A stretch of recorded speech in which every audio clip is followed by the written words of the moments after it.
A gradient mesh provides control over how colour is distributed over an object's fill, being the highlights and the shadows. This is an advanced form of using the gradient tool for more advanced complex shapes, organic shapes, as it wraps around, as you can see, the finished product, gradient sort of wrapping around the pair. To use this tool, there's multiple ways. I'll just update my drawing here. I've just drawn this using tracing over the photo from above, using the pen tool, and making sure I'm drawing the background imagery first, being the pear body, then the stem and the leaf. In terms of, I'll change the characteristics.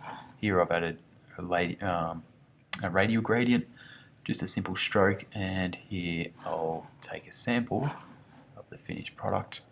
Oops, one. There we go. And that's a linear gradient on that.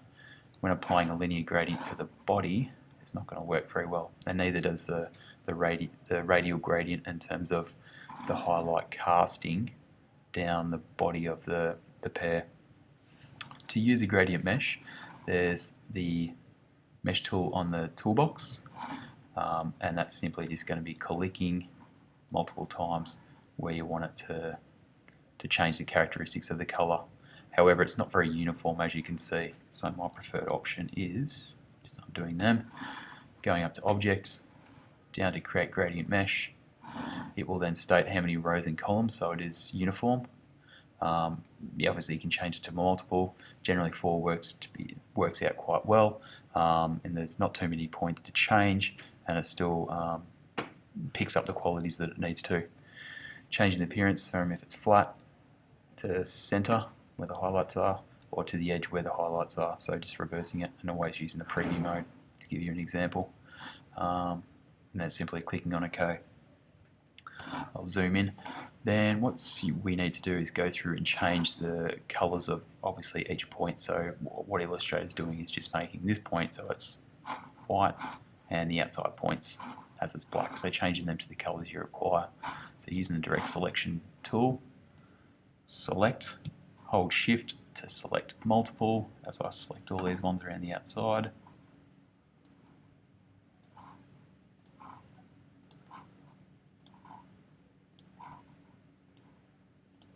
I can't remember where I started, but that'll do for the moment. I'll always change it.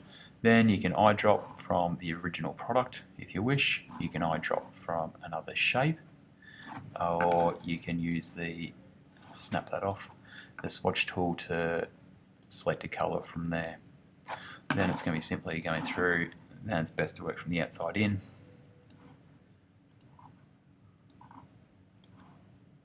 So select all the shapes that you want to change to this one colour, and once again selecting the colour that we require.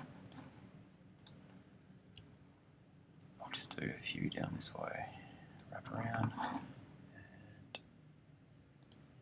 the colours are working quite nicely. And last of all, we'll just do a quick little highlight wrap. Select, shift and select.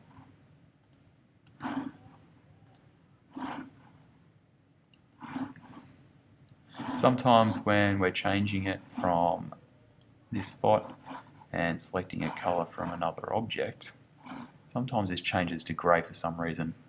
Not too sure why it occurs. If you always use the swatch tool, it seems to work rather than selecting within an object.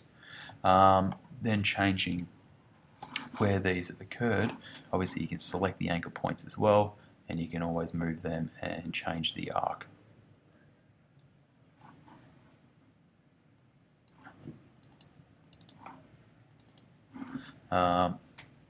And as you see, I've got sort of the finished product on the right hand side here with the gradient mesh visible there. Thank you.